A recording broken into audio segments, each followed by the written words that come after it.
ओम नमः शिवाय। तो आज हम जानने वाले हैं श्री शिव महापुराण के कथा के महात्म्य के बारे में। आज हम लोग शुरू करने वाले श्री शिव पुराण का महात्म्य। आज से हम लोग श्री शिव महापुराण की कथा को कथन करने वाले हैं, श्री शिव महापुराण की कथा का मनन करने वाले हैं और इसको पढ़ने वाले हैं।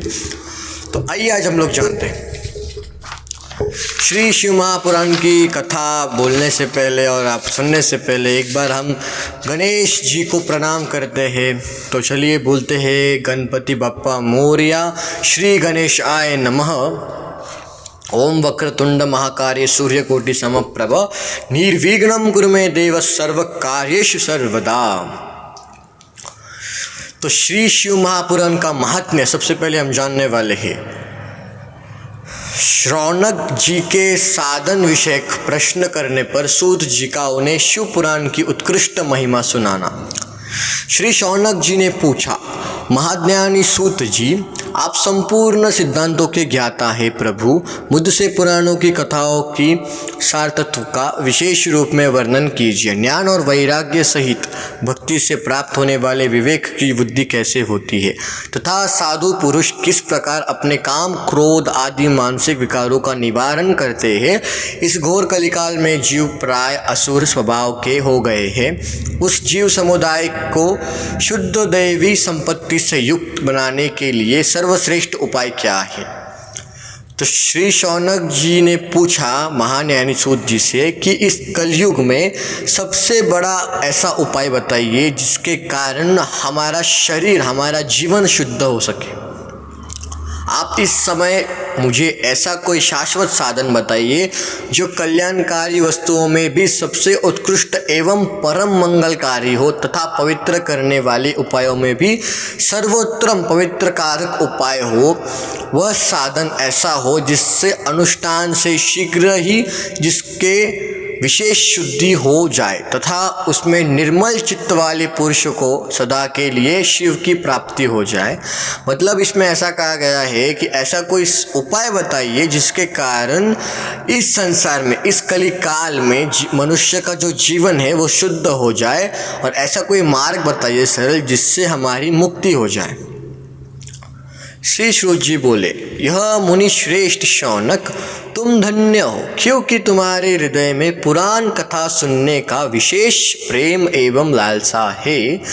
इसीलिए मैं शुद्ध बुद्धि से विचार कर तुमसे परम उत्तम शास्त्र का वर्णन करता हूँ। जिसके मन में श्री शिव महापुराण सुनने के लिए प्रेम है, जिसके मन शुद्ध है ये सुनने के लिए, वही इसको सुने और सुनने के बाद उसी को इसका फल मिलेगा जिसके मन में प्रेम हो शिव पुराण को सुनने के लिए। वह संपूर्ण शास्त्रों के सिद्धांतों से संपन्न भक्ति आदि को बढ़ाने वाला तथा भगवान शिव को संतुष्ट करने वाला है। श्री शिव महापुराण पढ़ने से भगवान शिव जी संतुष्ट हो जाते हैं। कानों के लिए रसायन अमृत स्वरूप तथा दिव्य है। कानों के लिए रसायन है शिव पुराण सुनने के लिए, और हम जब मुंह से शिव पुराण बोलते हैं तो वो अमृत के स्वर बाहर निकलते हैं। ऐसा शिव महात्म्य में कहा गया है। तुम उसे श्रवण करो मुने, वह परम उत्तम शास्त्र है। शिव पुराण जिसका पूर्व काल में भगवान शिव ने ही प्रवचन किया, यह काल रूपी सर्प से प्राप्त होने वाले महान त्रास का विनाश करने वाले उत्तम साधन है। गुरुदेव व्यास ने संत कुमार मुनि का उपदेश पाकर बड़े आदर से संक्षेप में ही इस पुराण का प्रतिपादन किया है। इसे पुराण के प्रणय का उपदेश है कलयुग में उत्पन्न होने वाला मनुष्यों के परम हित का साधन। ये जो कलयुग में परम हित का जो साधन है, घोर पाप अघोर पाप से बचने का जो कारण है, इससे बचा कैसे जा सकता है? मात्र शिव पुराण को पढ़ने से या मात्र श्री महाशिव पुराण को सुनने से। दूसरा और कोई ऐसा उपाय नहीं है जिससे हम श्री शिव महापुराण को बिना सुने हमारा पाप नष्ट हो सके। श्री शिव पुराण ही एक ऐसा साधन है जिसको कलयुग में पढ़कर हम शुद्ध हो सकते हैं। यह शिव पुराण परम उत्तम शास्त्र है। शिव पुराण जो है वो एक परम उत्तम शास्त्र है। इसे इस भूतल पर भगवान शिव का वाणमय स्वरूप समझना चाहिए और सब प्रकार से इसका सेवन करना चाहिए। इस भूतल में, इस धरती पर इस शिव पुराण को भगवान शिव का वाणमय रूप समझना चाहिए और इसका सेवन हर तरह से हमको करना चाहिए। इसका पठन और श्रवण सर्वसाधन रूप है। इससे शिव भक्ति पाकर श्रेष्ठतम स्थिति में पहुंचा हुआ मनुष्य शीघ्र ही शिव पद को प्राप्त कर लेता है। शिव पुराण को पढ़ने से हर कोई मनुष्य शिवलोक को और शिव पद को प्राप्त कर लेता है, ऐसा शिव महात्म्य में कहा गया है। इसलिए संपूर्ण यत्न करके मनुष्यों ने इस पुराण को पढ़ने की इच्छा की है अथवा इसके अध्ययन को अभीष्ट साधन माना है। इसी तरह इसका प्रेम पूर्वक श्रवण भी संपूर्ण मनोवांछित फलों को देने वाला है। शिव पुराण को पढ़ने से सारे इस संसार के सारे जितने सुख है सब भोगने के पश्चात मृत्यु के बाद हम शिवलोक को प्राप्त होते हैं, ऐसा यहाँ पर श्री शिव महापुराण के महात्म्य में बताया गया है। इसी तरह इसका प्रेम पूर्वक श्रवण भी संपूर्ण मनोवांछित फलों को देने वाला है। भगवान शिव के इस पुराण को सुनने से मनुष्य सब पापों से मुक्त हो जाता है तथा इस जीवन में बड़े बड़े उत्कृष्ट भोगों का उपभोग करके अंत में शिवलोक को प्राप्त कर लेता है।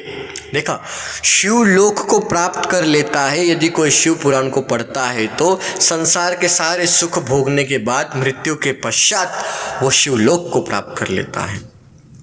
यह शिव पुराण नामक ग्रंथ 24,000 श्लोकों से युक्त है। श्री शिव महापुराण के अंदर 24,000 श्लोक है। इसकी 7 संहिताएं हैं। इसकी शिव पुराण के अंदर 7 संहिताएं हैं।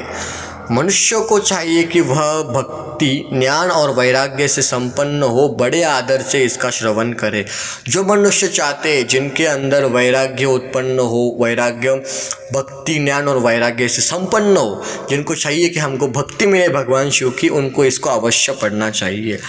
7 संहिताओं से युक्त यह दिव्य शिव पुराण पर ब्रह्म परमात्मा के समान विराजमान है। साक्षात भगवान शिव के समान ये शिव पुराण है, इसलिए इसको पढ़ना चाहिए। और सबसे उत्कृष्ट गति प्रदान करने वाले हैं। जो निरंतर अनुसाधन पूर्वक इस शिव पुराण को बाँचता है, मतलब पढ़ता है, इसको स्मरण करता है, इसके अंदर के श्लोक पढ़ता है अथवा नित्य प्रेम पूर्वक इसका पाठ मात्र करता है, वो पुण्य आत्मा है, इसमें संशय नहीं है। जो उत्तम बुद्धि वाला पुरुष है अंत काल में भक्ति पूर्वक इस पुराण को सुनता है।